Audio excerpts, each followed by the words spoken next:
The old folks spoke of it in hushed tones. Whispering Woods. Just the name sent shivers down your spine. Legend had it, the woods held secrets. Dark secrets. It was a place where the wind whispered through the trees, carrying with it the cries of lost souls. They said if you listened closely, you could hear them, pleading, begging for release. No one dared to venture into Whispering Woods after sunset, not if they valued their lives. For generations, the town shunned the woods. It was a place of mystery and fear, a place where the veil between the living and the dead was thin. Some dismissed the stories as mere superstition, but deep down, everyone knew. Whispering Woods held a power, a sinister power that was best left undisturbed. Mia, Lucas, Sarah, and Jason. 4 friends, inseparable since childhood. They shared everything: laughter, secrets, dreams, and a thirst for adventure. One humid summer night, they made a pact that would seal their fate. They decided to explore Whispering Woods. It started as a dare, a test of courage, a way to laugh in the face of fear. They were young. They felt invincible. Blinded by their sense of adventure, they ignored the warnings whispered through generations. They chose to tempt fate. Midnight, the witching hour. The 4 friends stood at the edge of the woods.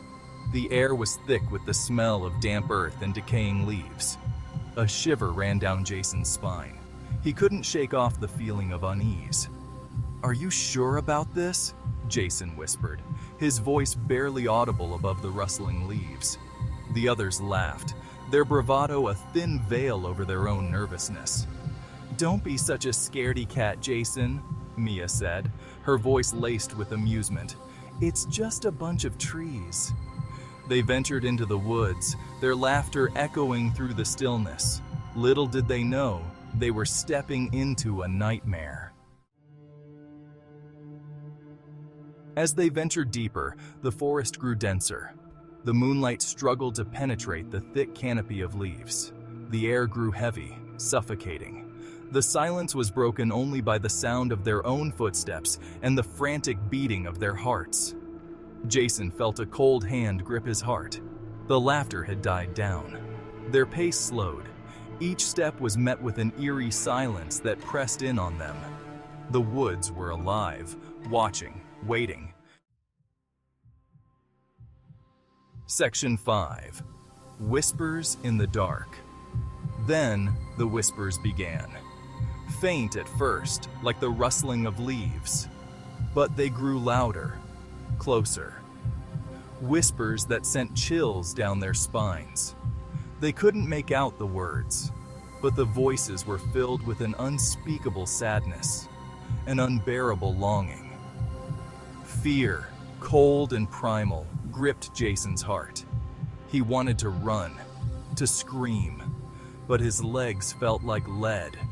He was frozen in place. The whispers seemed to be all around them, closing in like a suffocating blanket. Section 6. The Chase. Suddenly, a twig snapped. A blood-curdling scream pierced the night. Sarah. Jason spun around to see a shadowy figure dragging Sarah into the darkness. He lunged forward, reaching out for her. But it was too late.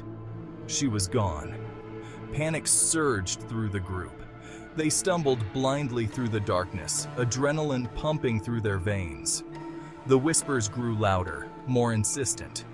They were being hunted. Jason didn't know how long he ran. He didn't dare look back.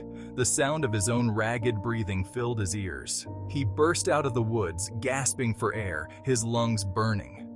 He was alone. The rising sun painted the sky in hues of orange and purple, a cruel mockery of the terror that had unfolded in the darkness. Jason stood at the edge of the woods, his body trembling, his mind reeling. He was alive, but his friends were gone, swallowed whole by the whispering darkness. The authorities dismissed their disappearance as a tragic accident. But Jason knew the truth. He had heard the whispers. He had felt the evil that lurked within those woods. He was haunted by their faces, their screams echoing in his ears. The guilt was a heavy weight on his soul. He couldn't escape the feeling that it should have been him, that he should have done more to protect them. He was the only one who could tell their story, the only one who could warn others. Years passed, but the memory of that night never faded. The guilt gnawed at him, a constant reminder of his loss. He knew he couldn't bring his friends back, but he could honor their memory. He would make sure that no one else would suffer the same fate. He dedicated his life to warning others about the dangers of Whispering Woods. He became a recluse, a shadow of his former self, but he found a strange sense of peace in his self-imposed exile. To this day, Jason lives on the edge of town, a haunted look in his eyes. He can still hear the whispers. He knows the evil that lurks in those woods is still out there, waiting. And he knows that his vigil is far from over. The woods hold their secrets close, and the whispers never cease. The story of Whispering Woods serves as a chilling reminder. Some places are best left undisturbed, for the darkness listens, and it remembers.